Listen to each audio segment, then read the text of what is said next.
दोस्तों,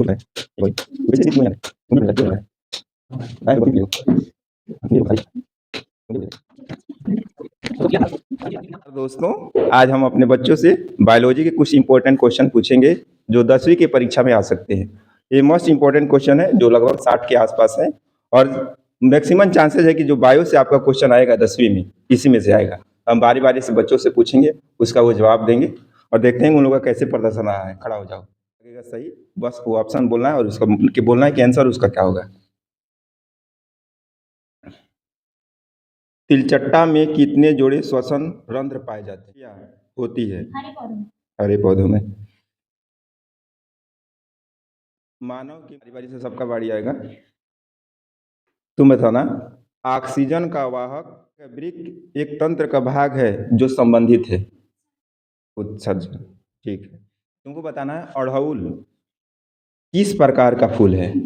अच्छा, द्विलिंगु को और क्या बोल सकते हैं? अगर जो कोई पूछे कि मतलब जीव का नाम बताओ जो उभयलिंगी हो। केचुआ।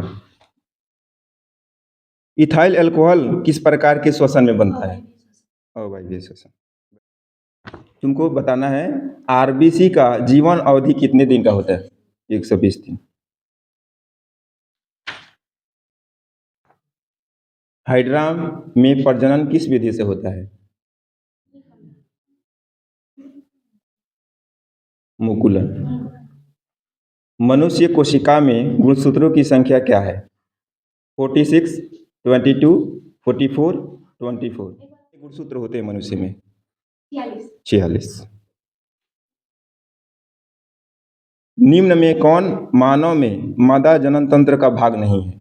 मतलब बताना है कि कौन। ऑप्शन दे रहे हैं, ऑप्शन के हिसाब से बोलना है। कभी भी एमसीक्यू का क्वेश्चन का आंसर डिम वाहिनी।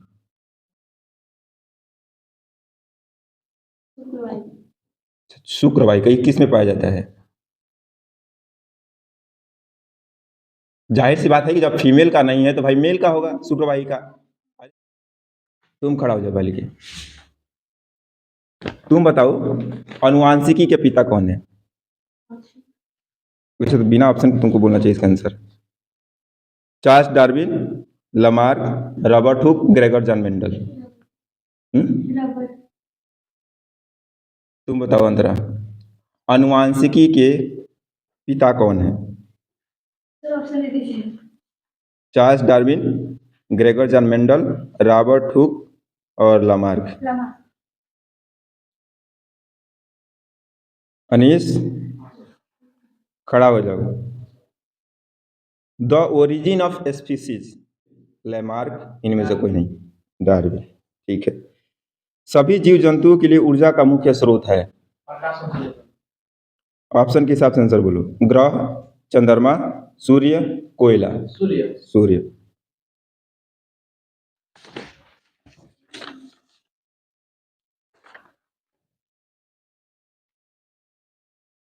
अभी बैठो मत और तुमसे पूछना है। मैग्नीशियम पाया जाता है, बताना है, ऑप्शन दे रहे हैं। क्लोरोफिल, आरबीसी, बर्डी लवक और डब्ल्यूबीसी में। आरबीसी।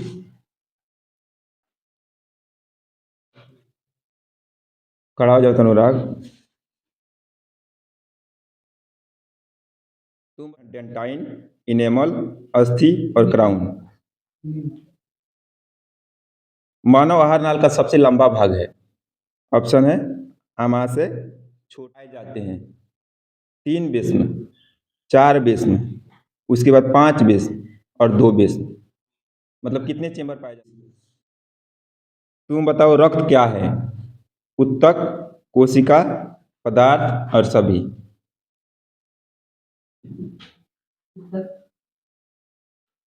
पौधे में उत्सर्जित पदार्थ हैं गोद, टैनिन, रेजिन और सभी। तुम खड़ा हो जाओ तो।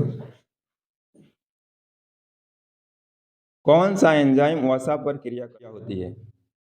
अपघटन, प्रकाश संश्लेषण, किण्वन और उत्सर्जन। मानव मस्तिष्क का भार होता है 1 kg, 2 kg, 1.4 kg। किसे रासायनिक दूध कहा जाता है? द्विखंडन होता है। निम्न में कौन सा अंग संवेदग्राही नहीं है? दिमाग। तुम बताओ बालिके। फूल में नट प्रजनन अंग है। पुंकेसर।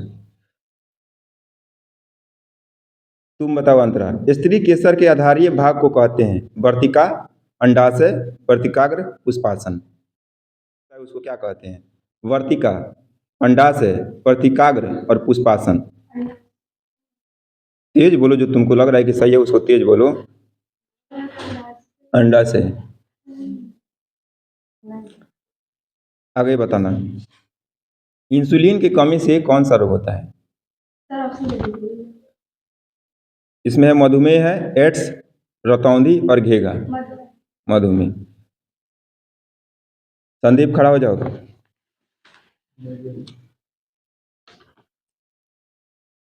तुम बताओ किसकी उपस्थिति के कारण पौधों के पत्तियों का रंग हरा होता है? क्लोरोफिल। क्लोरोफिल में कौन सा तत्व पाया जाता है?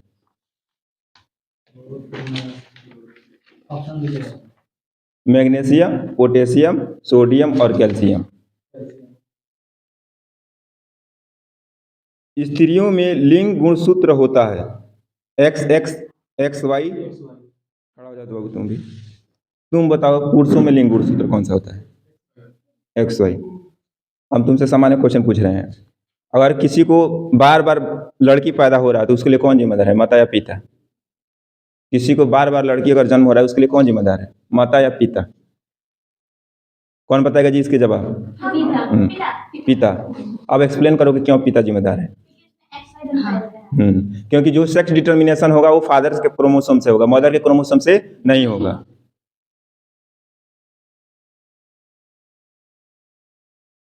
अब सब लोग खड़े हो जाएंगे, अब सब लोग से हम पूछेंगे। अब हम अपने दिमाग से पूछेंगे, सामान्य क्वेश्चन पूछे। खड़ा हो जाइए सब लोग, खड़ा हो जाइए, खड़ा हो जाइए, सब लोग खड़ा हो जाइए। अब हम अपना भावकाल दिखाते हैं आप लोग।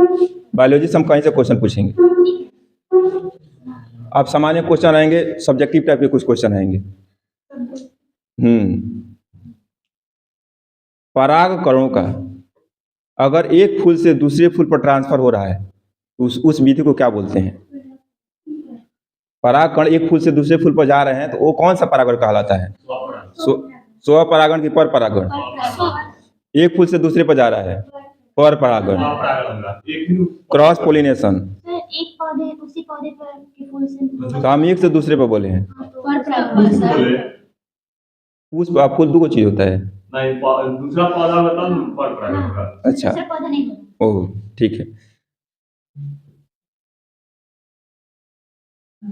अब आपको बताना है कुछ सामान्य क्वेश्चन है। महिलाओं में होने वाला सामान्य कैंसर कौन सा है? Breast cancer. क्यों होता है? क्यों आजकल ये कैंसर सामान्य पाया जा रहा है?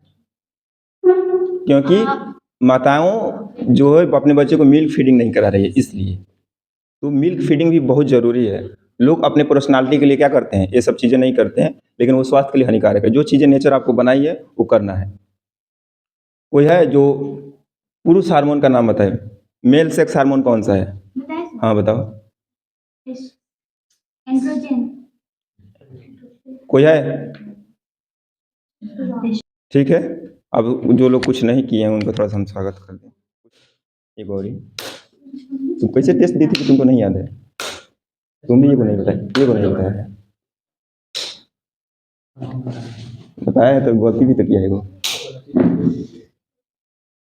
हाँ तुम भी ले लो, प्रसादी है। तुम भी ये गलती बताई। मतलब आपको हर चीज़ याद होना चाहिए, पूरा किताब याद होना चाहिए। कहीं से हम पूछे तो आपको आना चाहिए। अभी तो आपसे हम अभी वो उपभोक्ता वगैरह वाला कुछ चीज़ पूछबे नहीं किए। पूछ लेते सर। वो बायोलॉजी में ना है जी। तो बताओ तो लिंडेमान के नियम में कितना % ऊर्जा ट्रांसफर होता है? एक 10%। ये लिंडेमान का नियम है। कौन से जीव कहलाते हैं? मांसाहारी।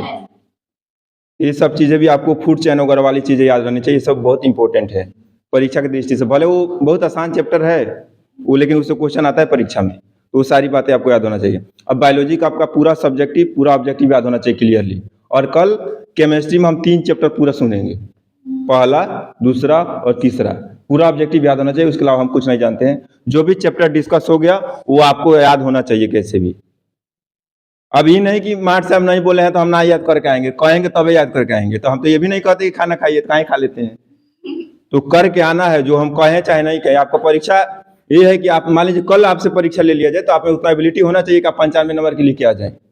तैयारी का मतलब ये होता है कि कल को बोला जाए अचानक कि आज ही आपका परीक्षा है, तो तैयारी का मतलब इतना हुआ कि आप उतना लिख दें कि आपको बेहतरीन नंबर आ जाए। तैयारी उसको कहते हैं। ये ना कि ना एग्जाम आएगा तब हम करेंगे, तब तो हो गया कल्याण। तैयारी उस लेवल का होना चाहिए कि कल को कोई बोल दे कि नहीं आज ही परीक्षा होगा आपका, तो हाँ इतना है कि हम लिख लें, उसको बोलते हैं तैयारी। नहीं तो और टाइम पास है, और टाइम पास करने से कोई फायदा नहीं है। अच्छा से याद करके एक केमिस्ट्री भी हो जाता है पूरा, 2 से 3 दिन में उसका भी टेस्ट होगा। उसके बाद फिर फिजिक्स का होगा, उसके बाद पूरे साइंस का होगा। इसलिए ऑब्जेक्टिव सब्जेक्टिव पूरा याद कीजिए, क्योंकि अब जो टेस्ट होगा आपका बिहार बोर्ड का जो ऑफिशियल वेबसाइट है वहाँ से मॉडल पेपर निकालेंगे और उसका टेस्ट होगा। ऐसा नहीं कि यहाँ से इधर उधर से हम क्वेश्चन लाएंगे। बिहार बोर्ड का जो ऑफिशियल वेबसाइट है वहाँ से टेस्ट पेपर मॉडल सेट निकालेंगे और वही आपका टेस्ट होगा। इसलिए बढ़िया से तैयारी कीजिए आपका फिजिक्स, केमिस्ट्री और बायोलॉजी तीनों का। उसके बाद मैथ का पूरा टेस्ट होगा ऑब्जेक्टिव डिस्कस कर लेने के बाद।